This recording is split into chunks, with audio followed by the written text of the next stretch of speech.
오늘 저희들에게 주는 은혜의 말씀은 신명기 8장 11절부터 18절까지입니다. 신명기 8장 11절부터 18절까지 말씀을 봉독해 드립니다.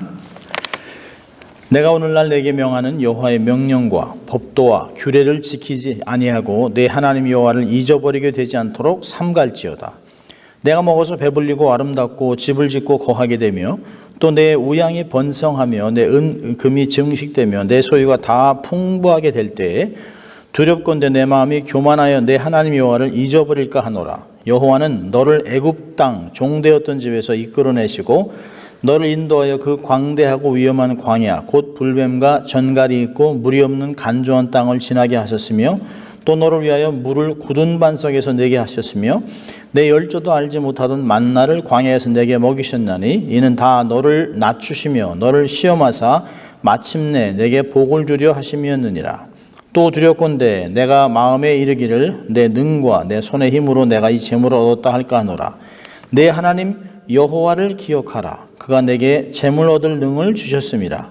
이같이 하심은 내 열조에게 맹세하신 언약을 오늘과 같이 이루려 하심이니라. 아멘. 하나님의 말씀이었습니다.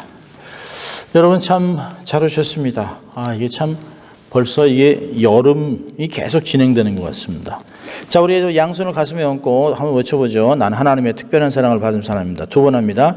나는 하나님의 특별한 사랑을 받은 사람입니다. 나는 하나님의 특별한 사랑을 받은 사람입니다. 아멘. 여러분 살아오시면서 자수성가라고 하는 말을 들어보셨죠? 자수성가. 사전적 의미로는 조상에게 부모에게 물려받은 재산이 없이 자신의 힘만으로 집안을 일으키고 재산을 모아 성공했다라고 하는 것이 사전적 의미입니다. 그래서 자수성가한 사람의 특징은 자기의 능력, 자기의 노력, 자기의 지혜를 드러냅니다. 그래서 나는 말이야, 나는 이렇게 노력했어, 누구보다 열심히 살았어 라고 하는 말들을 많이 합니다. 그런데 여러분 성경은 자수성가를 얘기하지 않습니다. 성경은 신수성가라는 말을 합니다. 사전에 나오지 않습니다. 자기의 힘이 아닌 하나님의 손으로 성공했다라고 하는 것이죠. 그래서 신수성가는 하나님의 손으로 하나님의 목적으로 삶을 성공했다라고 얘기합니다. 그래서 이런 사람들은 대개 하나님의 은혜, 하나님이 다 하셨습니다. 저는 아니지만 하나님의 은혜였습니다라고 고백을 합니다.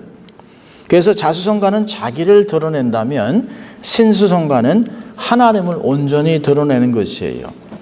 여러분 작년 조사에 따르니까 한국에서 1,000억 원 이상을 벌어들인 사람이 있습니다. 주식을 투자해서 178명 가운데 자수성가한 사람이 24%입니다. 여러분 자수성가한 사람의 특징은 모두 성공하기 위해서 계속 경쟁합니다. 성공을 목표로 삼아서 조금 더를 외치면서 치열하게 살아갑니다. 경쟁합니다. 타인과 자신이 모두 힘들어요. 주변 사람들을 어떤 때는 달달 볶기도 하고 나를 위해 필요한 도구로 사용하기도 하고 그래서 쫓고 쫓는 삶을 살아갑니다. 자, 그런데 반면에 하나님의 사람들은 자기의 힘이 아닌 물론 노력하죠. 최선을 다하죠. 그러나 모든 것을 하나님이 주장하신다. 하나님이 행하신다. 하나님이 나와 함께 하시고 이제까지 영원토록 함께 하신다라고 하는 것을 믿기 때문에 하나님의 도움으로 살아간다고 믿습니다. 그래서 하나님의 은혜로 살았기 때문에 모든 것이 나의 나 된 것은 하나님의 은혜라고 고백하기 때문에 전적으로 하나님의 영광을 위하여 헌신해 살아갑니다. 그래서 다른 사람을 대할 때 부드럽습니다. 너그럽습니다. 연약한 자들을 잘 섬기고 나누며 살아갑니다. 여러분의 삶이 자수성가가 아닌 신수성가가 될 수 있기를 주의 이름으로 축원합니다. 오늘은 성경의 복 시리즈 7번째로 재물 얻은 능력을 주셨습니다. 18절 보니까 하나님께서 그가 내게 재물 얻을 능을 주셨습니다 라고 하는 말씀이 있습니다. 그 제목으로 은혜를 받으려고 합니다. 자, 신명기는 모세오경의 맨 마지막 책임입니다. 이스라엘 사람들이 유대인들이 가장 중요하게 여기는 토라, 그러니까 창세기, 출애굽기, 레위기, 민수기, 신명기. 이 신명기를 가장 중요하고 이 토라를 중심으로 역사서, 예언서, 이 묵시록이 다 적용된다라고 믿기 때문에 굉장히 중요한 말씀입니다. 자, 그 신명기서는 모세오경의 맨 마지막 책인데요. 출애굽을 하고 40년 지났습니다. 광야 생활을 마치고 이스라엘 백성들이 요단 동편 모압 땅에서 모세가 이스라엘 백성들에게 3번이나 긴 설교를 하는 그 책입니다. 특별히 출애굽한 1세대는 다 죽었습니다. 갈렙과 여호수아 외에는 모두가 죽었어요. 그리고 40년 동안을 뺑뺑 돌았습니다. 그리고 다 죽고 나서 다음 세대, 그 다음 세대. 그러니까 어떤 면에서는 20세 밑에 사람은 다 죽었는데요. 그 당시에 20세였다면 이미 60세가 된 것입니다.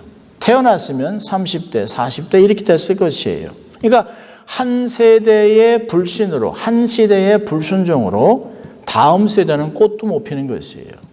3세대에 가서나 하나님의 뜻을 이루게 됩니다. 그러니까 나의 불순종이 다음 세대에 얼마나 큰 영향을 미치는지 성경에서 가르쳐주고 있습니다. 광야에서 태어난 세대들이 대부분입니다. 모세 앞에 서 있는 백성들은. 이스라엘 그 사람들에게 지나온 광야 생활을 회고시킵니다. 하나님께서 이렇게 하셨다라고 하는 것을 얘기합니다.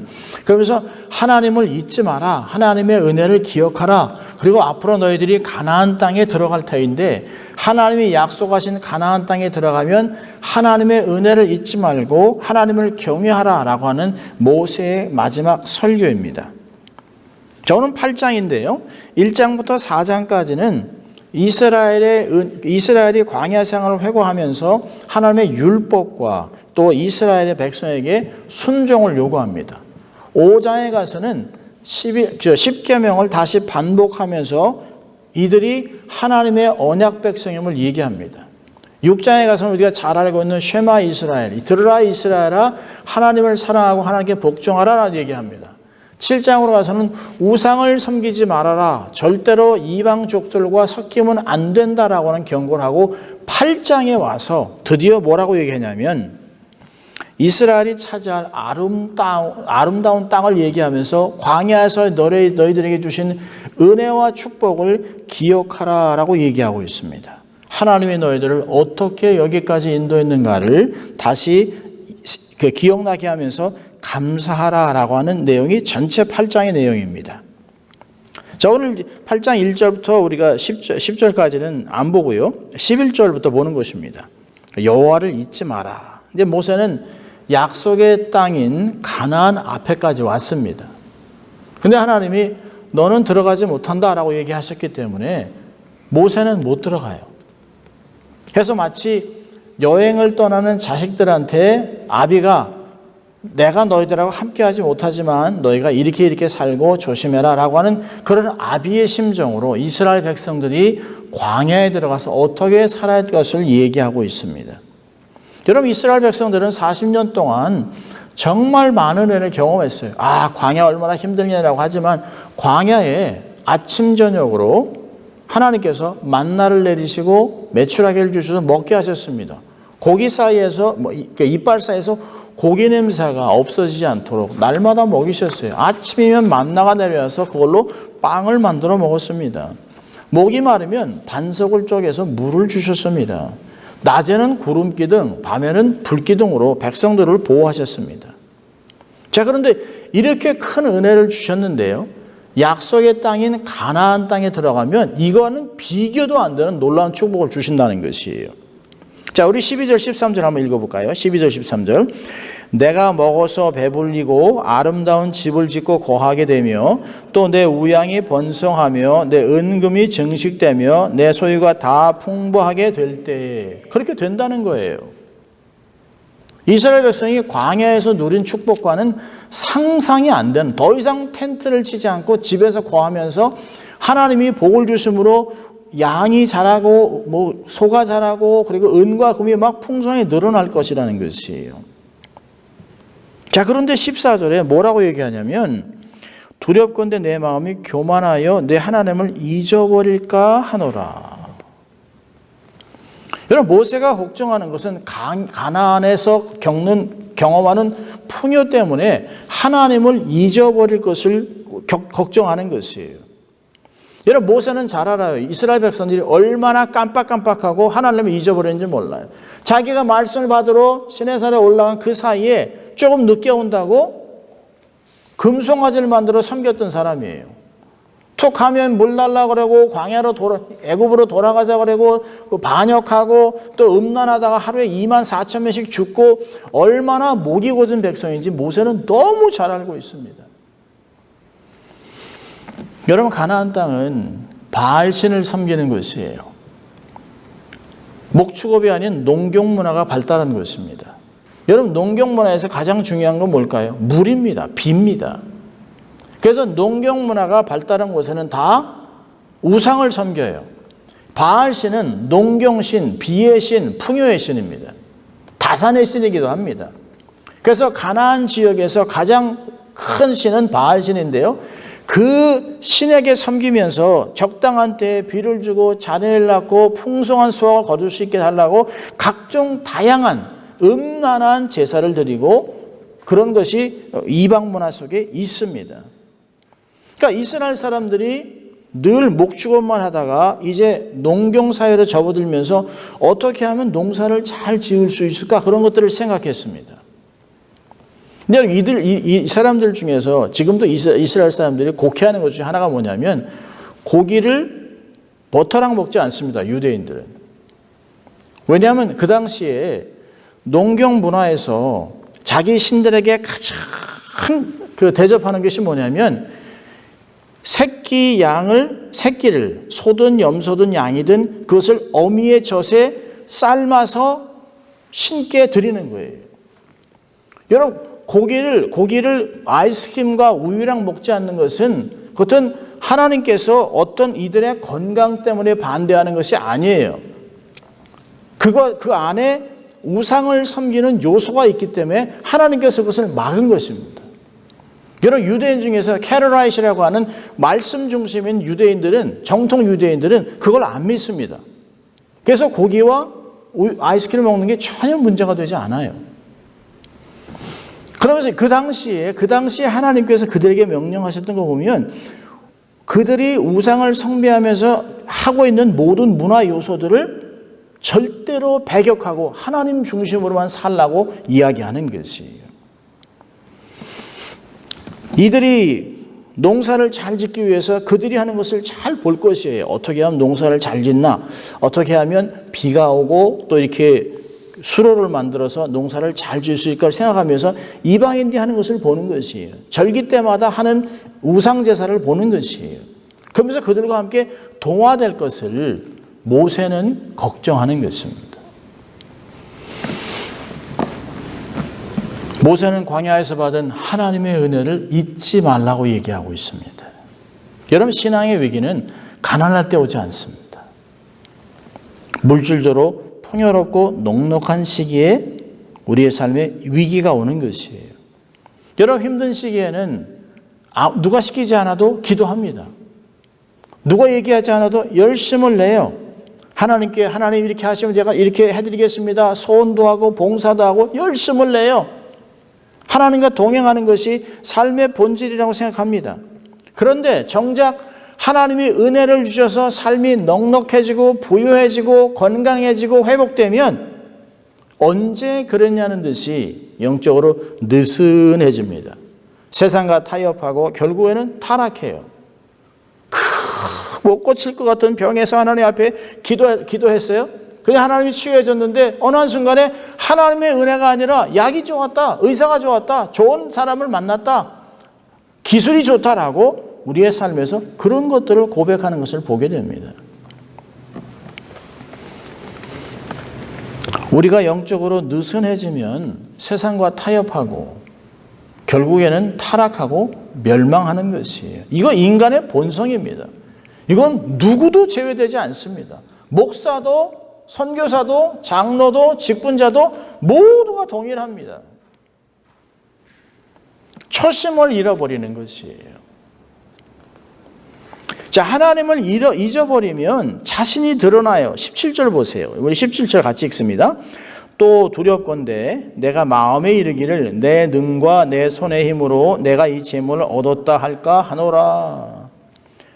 하나님은 그들이 축복을 자신의 능력과 자신의 노력과 헌신의 결실이라고 생각하면서 자신을 높일 것을 하나님이 알고 있어요. 그걸 경고하는 거예요.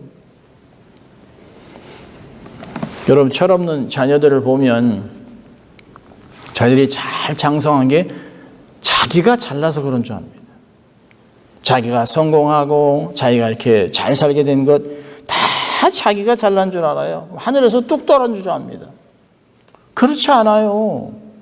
저도 자녀를 키우면서 자녀들이 30세가 넘어가면서 이렇게 보면서 그들을 위해 부모가 많은 것을 헌신하고 먹을 것을 먹지 않고 희생하면서 그들에게 좋은 것을 주려고 애쓰고 수고하고 경고하고 어떤 때는 훈계도 하면서 그들이 잘 되길 바라면서 그렇게 헌신했기 때문에 아이들이 그렇게 자라는 것이에요.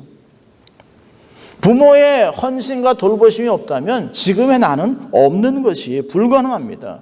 혼자 잘나서 이렇게 이룬 것이 아니에요. 내 인생 나의 것, 나 그냥 두세요. 이건 얼마나 교만한 말인지 모릅니다. 부모의 피를 먹고 사는 것이, 부모의 살을 씹어 먹고 사는 것이에요. 자, 우리 그리스도인들은요, 예수 그리스도의 보혈을 맞고 살아가는 사람들입니다. 주님의 은혜가 있었기 때문에 우리가 살아가는 것이에요. 하나님이 주신 은혜 때문에 하나님이 주신 도움으로 능력으로 우리가 살아가는 것이에요. 여러분, 우리의 삶의 주어가 하나님이 하셨다가 아니라 내가라고 바뀌는 순간 우리의 삶은 멸망으로 흐르는 것이에요. 자기의 능력의 근원, 삶의 주인이 하나님인 것을 아는 사람만이 주인 행세가 아닌 청지기가 되는 것이에요.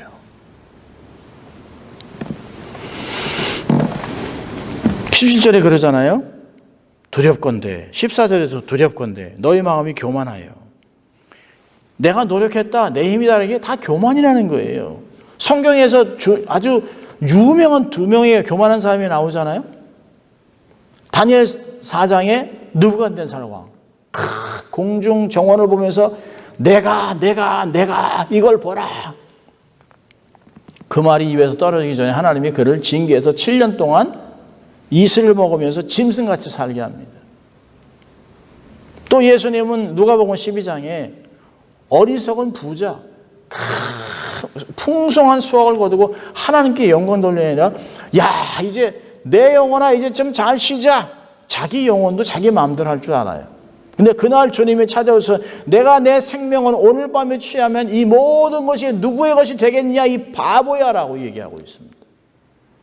교만한 자는 바보라는 것이에요. 멸망한다는 것이에요. 자, 그럼 이렇게 교만하지 않고 우리의 삶에 자기를 드러내지 않고 살려면 어떻게 할까요? 18절 같이 읽습니다. 내 하나님 여호와를 기억하라. 그가 내게 재물 얻을 능을 주셨습니다. 이같이 하심은 내 열조에게 명세하시는 언약을 오늘과 같이 이루려 하려 하심이라. 아멘. 두 가지를 얘기하죠. 첫째로는 여호와를 기억하라는 것이에요. 하나님 여호와를 기억하라. 어떤 하나님이요? 나에게 재물 얻은 능을 주신 분을 기억하라는 것이에요. 가나안의 풍요로 인해서 영적인 교만에 떨어지지 않으려면 하나님을 기억해야 되는데요. 특별히 그 하나님은 어떤 분인가? 내가 노력해서 다른 사람을 흉내내서 우상을 섬겨서 그래서 비가 오고 잘돼, 그게 아니라 하나님이 내게 재물을 얻을 능력을 주었기 때문에 내가 이제까지 살아왔다, 하나님의 은혜였다라고 기억하라는 것이에요. 여러분이 18절을 참 상당히 많은 사람이 오해를 하는데요. 내게 재물 얻은 능력, 이건 부자를 얘기하는 것이 아니에요. 엄청난 부자가 되게 해야겠다는 것이 아닙니다. 그러면 크리스찬인데 가난하게 살면 저주받았나요? 아닙니다. 오늘 본문을 가만히 보세요. 내게 재물 얻을 수 있는 능력을 주신, 나로 하여금 매 순간 자족하고 만족하고 하나님의 영광을 위해 살아갈 수 있도록 하신 그분이 하나님이라는 것이에요. 여러분의 삶을 돌아보세요. 여러분의 힘으로 살아왔습니까? 아니요. 하나님이 은혜 주셨어요. 좋은 사람을 만났다? 누가 하신 거예요? 하나님이 붙여주신 거예요. 건강, 내가 보약을 많이 먹어서 운동을 많이 해서 건강한가요? 아니요. 하나님이 건강을 주신 것이에요. 하나님이 주신 것이에요. 여기서 얘기하는 재물을 얻을 수 있는 능력은 그 능력 안에 하나님의 기회, 사람, 환경, 때 모든 것이 있다는 것이에요. 하나님이 주관하셨다는 것이에요. 하나님이 우리의 모든 필요를 공급해 주신 하나님을 믿으시길 바랍니다. 이 사실을 놓치면 하나님이 주신 축복과 이 성공은 저주가 되는 것이에요. 자, 오늘 읽지 않았습니다만 여러분 성경의 19절 20절을 보세요. 무시무시한 경고를 합니다. 19절을 보면 내가 만일 내 하나님 여호와를 잊어버리고 다른 신들을 쫓아 그들을 섬기며 그들에게 절하면 내가 너희에게 증거하노니 너희가 정령이 멸망할 것이라. 하나님을 잊어버리면 반드시 우상 숭배의 길로 간다고 경고하고 있어요. 그리고 하나님을 떠나고 하나님을 잊어버리면 헛된 것을 의지하게 되고 헛된 것을 자랑하면 그것이 바로 멸망의 원인이라고 경고하고 있습니다. 자, 20절에는요. 마지막으로 하는 말씀을 우리가 주목해야 합니다. 여호와께서 너희 앞에서 멸망하신 민족들 같이 너희도 멸망하리니 이는 너희가 너희 하나님 여호와의 소리를 청종치 아니함이니라. 하나님의 말씀을 듣지 아니하면 하나님의 자녀들도 망할 수 있다는 거예요. 내가 한번 구원받았으니까 영원토록 구원, 내가 이것에 적어도 상관없다. 아니요, 그렇지 않아요. 교회 안에도 지옥 갈 인간들 많아요. 목사, 장로, 권사, 직분 가진 자들도 지옥 갈 인생이 많습니다.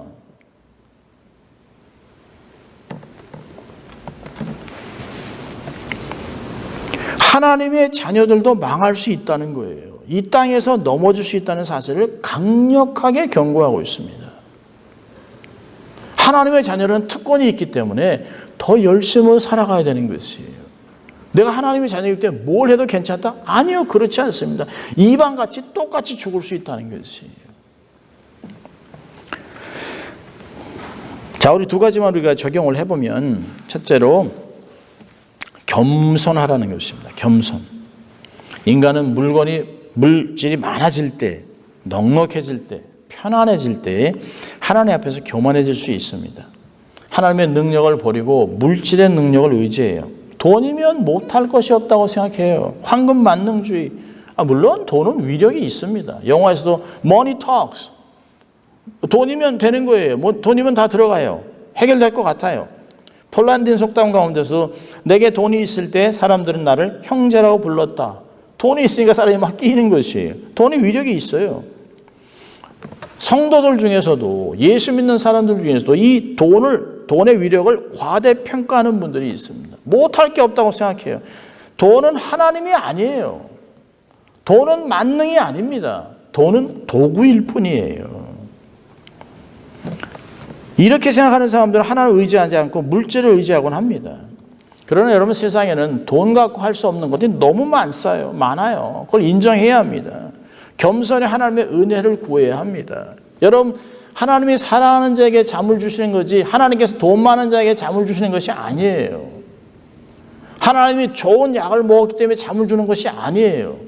자기를 사랑하는 자에게 하나님이 사랑해서 잠을 자게 하는 것이에요. 푹 자게 하는 거예요. 숙면하게 하는 거예요. 안식하게 하는 것이에요. 오늘날 동네에서 제일 가는 갑부와 한 사람이 가난한 사람이 거의 같은 시간에 부자와 가난한 사람이 랍비를 찾아왔습니다. 그래서 상담을 해요. 그런데 이제 부자가 조금 일찍 와서 랍비한테 먼저 들어갔습니다. 그리고 이제 가난한 사람이 밖에서 이렇게 기다리고 있었습니다. 20분이 돼도 30분이 돼도 안 나와요. 1시간이 넘도록 안 나옵니다. 그리고서는 부자가 나오면서 머리를 극적극적 하면서 가요. 그리고 이제 자기가 들어갔습니다. 근데 자기한테는 5분밖에 상담을 안 해줘요. 가라고 이제. 그러니까 가난한 사람이 화가 나가지고 부자한테는 한 시간이 넘도록 상담을 해주고 나한테는 5분도 안 되는 짧은 시간, 가난한 사람도 가난이 서러운데 이렇게 해서 랍비마저 나를 이렇게 함부로 취급하냐. 불공평하다고 막 얘기했습니다. 근데 랍비가 이렇게 대답했어요. 당신이 가난하다는 것을 금방 알아차렸습니다.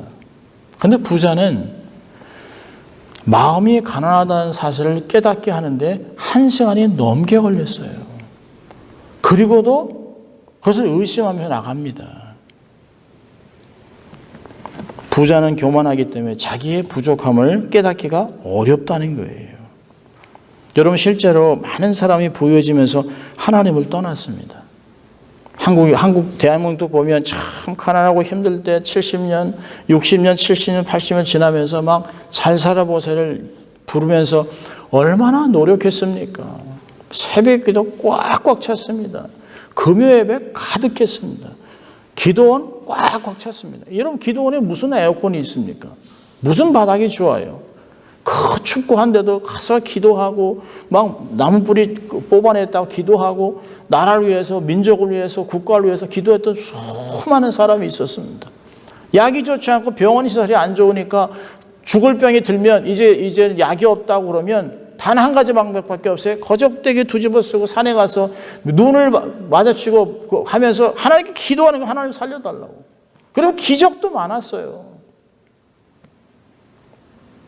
그런데 대형 교회가 생기고 생활이 좋아지고 1년에 GDP가 2만 불, 3만 불이 넘어가면서 2만 불이 넘어가면서부터 세상은 더 이상 교회가 필요하지 않아요. 더 이상 하나님이 필요하지 않아요. 더 이상 믿음 생활이 필요하지 않아요. 교회는 텅텅 비어요. 영적인 것에 대해서 무관심이 팽배해졌습니다. 일주일에 5일 일하면서 주말이 되면 어디로 놀러 갈 생각만 해요. 육체를 즐겁게 하는 것, 그 현안되어 있습니다. 물질이 우리의 영적인 눈을 가려 잘못된 가치관을 갖게 살아가는 것이에요. 여러분, 저는 가난이 좋다라고 얘기하는 것이 아니에요. 부자가 나쁘다고 얘기하는 것도 아닙니다.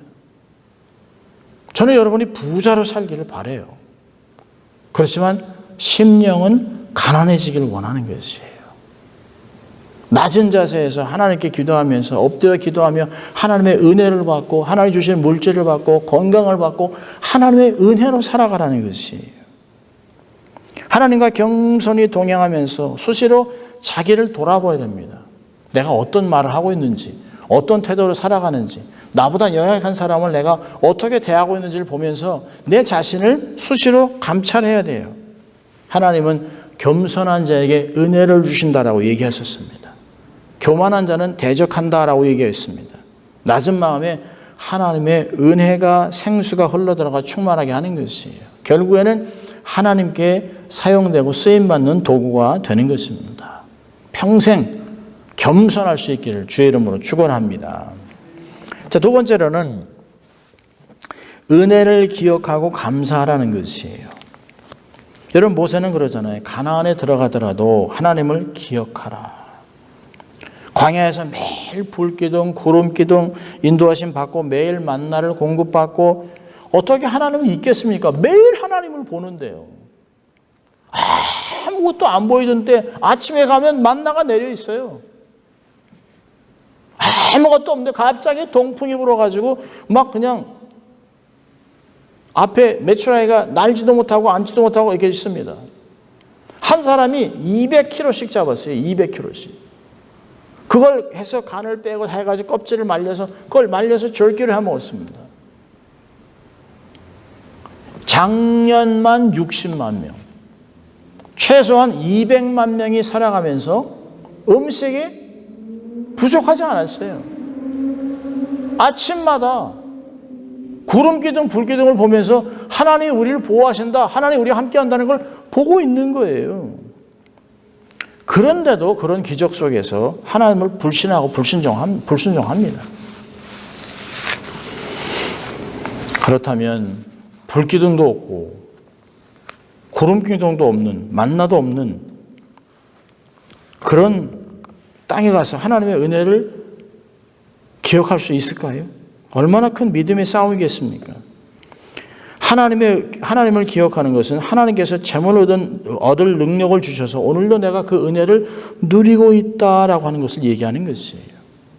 여러분 신명기에서 반복하는 말이 기억하라, 잊지 마라, 주의하라라고 말을 반복했어요. 은혜를 잊는 순간 삶은 나락에 떨어집니다. 하나님을 잊어버리는 순간 내 삶은 망하는 것이에요. 여러분 쓸데없이 자존심을 세우지 말고 자존감을 높이세요. 하나님이 결국에는 나를 복주기로 하셨다는 15절에 있는 말씀과 같이 하나님이 우리가 광야를 지나기 위해서 결국에는 복을 주기 위해서 하나님이 하셨다고 얘기하고 있습니다. 우리가 예배드리면서 우리가 계속해서 반복할까요? 나는 하나님의 특별한 사랑을 받은 사람이다. 자존감을 갖고 살라는 거예요. 자존심이 아닙니다. 높은 자존감으로 살아가는 것이에요. 여러분 오늘도 보면 하나님께서 재물을 얻을 능을 주셨다. ability라고 얘기하고 있습니다. 여러분 부는 하나님이 재능마다 주시는 것이에요. 불신자도 재능이 있는 사람이 있으면 돈을 주세요. 여러분 마태복음 25장의 달란트 비유를 보면 하나님이 각 사람에게 재능에 따라 달란트를 주셔 5, 2, 1달란트를 주셨다는 것이에요. 그렇다면 비교하지 마세요. 저 사람 왜 5달란트, 저 사람 2달란트, 왜 난 1달란트 그러지 말라는 거예요. 내게 주신 분량대로 믿음의 분량대로 재능대로 하나님이 재물을 주셨다는 것이에요. 비교하지 말라는 것이에요. 비교하면 감사할 수 없습니다. 원망 좌절이 나옵니다. 시편 16편 6절에 나의 줄로 재어진 기업은 아름답다. 나의 아내, 나의 가정, 나의 삶의 터전, 나의 직장 다 아름답다는 거예요. 하나님이 제정해 놓으신 것이 넘지 말라는 거예요. 선을 넘지 말라는 것이 비교하지 말라는 것이 자신의 분수를 알고 하나님 안에서 만족하며 각자의 삶을 살아가라고 로마서는 이야기합니다. 하나님은 작은 것에 감사하면 하나님은 큰 것을 맡긴다고 했습니다. 그 큰 것에 감사하면 더 큰 것을 맡기세요. 이게 선순환입니다. 하나님은 항상 준비가 되셨어요. 이걸 잘하는가. 여러분 아이들 키우면서 그러잖아요. 작은 걸 하면 얘가 이걸 하네. 그럼 한 가지 더 애드해요. 이렇게 하면 조금 더 높은 곳에 이제 아이가 좀 커서 서면 얘들이 도구를 쓸 수 없을까? 조금 위에 올려놔요. 그 아이한테는 도전이지만 하나님은 다 아시고 하시는 것이. 부모들은 다 알고 그렇게 하잖아요.